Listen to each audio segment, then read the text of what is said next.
Hello everyone, my name is Aditi Chaudhary. Welcome to my channel. अक्सर हमें अपनी डेली लाइफ में ऐसे सेंटेंसेस बोलने की ज़रूरत पड़ती है जैसे स्कूल की छुट्टी हुई नहीं कि तुमने खेलना शुरू कर दिया। जैसे ही वो मुंह खोलता है कुछ बुरा हो जाता है। ज्यों ही तुम पढ़ने बैठते हो त्यों ही बहाने बनाने शुरू कर देते हो।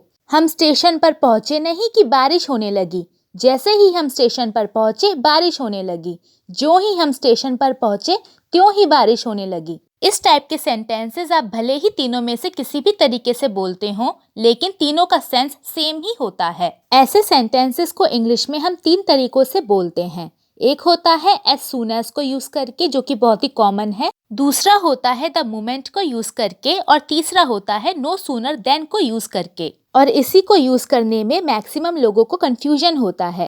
इन तीनों टॉपिक्स को अच्छे से समझने के लिए सबसे पहले हम इनका रूल देखते हैं। एज सून एज और द मोमेंट दोनों को ही लेकर सेंटेंसेस बनाने का सेम रूल होता है। सेंटेंस की स्टार्टिंग आप एज सून एज या द मोमेंट दोनों में से किसी भी एक से कर सकते हैं, जिससे भी आप अपने सेंटेंस को बना रहे हैं। इसके बाद फर्स्ट सेंटेंस आता है, इसके बाद कॉमा आता है और लास्ट में सेकंड सेंटेंस आता है। ये फर्स्ट और सेकंड सेंटेंसेस किसी भी टेंस में हो सकते हैं। एज सून एज और द मोमेंट ये दोनों ही एज अ कंजंक्शन सेंटेंसेस में यूज होते हैं, जो दो सेंटेंसेस को आपस में जोड़ने का काम करते हैं और जिनका यूज पॉजिटिवली किया जाता है। अब नो सूनर देन को लेकर सेंटेंसेस बनाने का रूल देखते हैं। नो सूनर देन को भी सेंटेंसेस में एज अ कंजंक्शन यूज किया जाता है, साथ ही हम इसको नेगेटिवली यूज करते हैं। अगर प्रेजेंट इंडेफिनिट टेंस का सेंटेंस बना रहे हैं तो उसके लिए ये वाला रूल फॉलो होगा, जिसमें सेंटेंस की स्टार्टिंग होगी नो सूनर से। इसके बाद डू या डज इन दोनों में से कोई एक हेल्पिंग वर्ब आएगी सब्जेक्ट के अकॉर्डिंग। इसके बाद सब्जेक्ट आएगा, सब्जेक्ट के बाद वर्ब की फर्स्ट फॉर्म आएगी, इसके बाद कॉमा आएगा, फिर देन आएगा। देन के बाद सेकंड सेंटेंस का सब्जेक्ट आएगा, इसके बाद वर्ब की फर्स्ट फॉर्म आएगी और लास्ट में अदर वर्ड्स आएंगे अगर बचते हैं तो। अगर पास्ट इंडेफिनिट टेंस का सेंटेंस बना रहे हैं तो नो सूनर के बाद डिड आएगा, डिड के बाद सब्जेक्ट आएगा, सब्जेक्ट के बाद वर्ब की फर्स्ट फॉर्म आएगी, इसके बाद देन आएगा, देन के बाद सेकंड सेंटेंस का सब्जेक्ट आएगा और इसके बाद वर्ब की सेकंड फॉर्म आएगी और लास्ट में अदर वर्ड्स आएंगे। और अगर पास्ट परफेक्ट टेंस का सेंटेंस है तो सेंटेंस की स्टार्टिंग होती है नो सूनर से, इसके बाद हैड आता है, इसके बाद सब्जेक्ट आता है, सब्जेक्ट के बाद वर्ब की थर्ड फॉर्म आती है, इसके बाद कॉमा आता है, फिर देन आता है, उसके बाद सेकंड सेंटेंस का सब्जेक्ट आता है, उसके बाद वर्ब की सेकंड फॉर्म आती है और लास्ट में अदर वर्ड्स आते हैं। नो सूनर को लेकर पास्ट टेंस के सेंटेंसेस ज्यादा बनाए जाते हैं, इसलिए पास्ट परफेक्ट और पास्ट इंडेफिनिट दोनों तरीकों से इसको बनाना आना चाहिए। चलिए अब as soon as, the moment और नो सूनर देन तीनों पर ही बेस्ड एग्जाम्पल्स देखते हैं, जिससे आपको तीनों का ही मतलब पूरी तरह से समझ में आ जाए। स्कूल की छुट्टी हुई नहीं कि तुमने खेलना शुरू कर दिया, या जैसे ही स्कूल की छुट्टी हुई वैसे ही तुमने खेलना शुरू कर दिया, या ज्यों ही स्कूल की छुट्टी हुई त्यों ही तुमने खेलना शुरू कर दिया। As soon as the school got over you started playing, the moment the school got over you started playing. No sooner did the school get over than you started playing.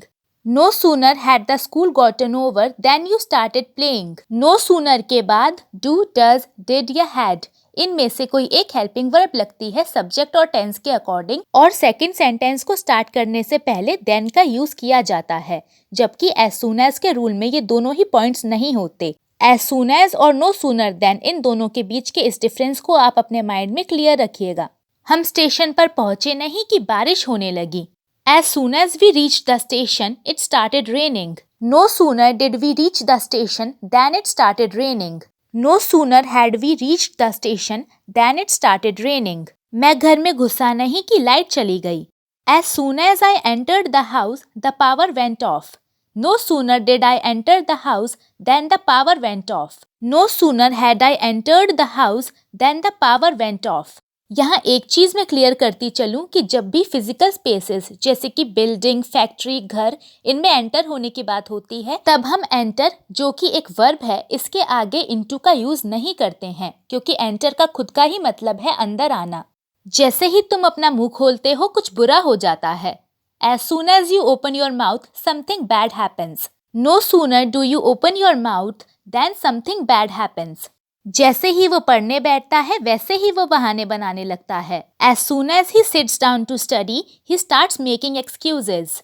No sooner does he sit down to study than he starts making excuses. मैंने आंखें बंद की नहीं कि मुझे नींद आ गई। As soon as I closed my eyes, I fell asleep.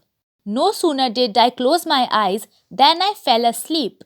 No sooner had I closed my eyes than I fell asleep. चोर ने जैसे ही पुलिस को देखा वैसे ही वो भाग गया। As soon as the thief saw the police, he ran away. No sooner did the thief see the police than he ran away.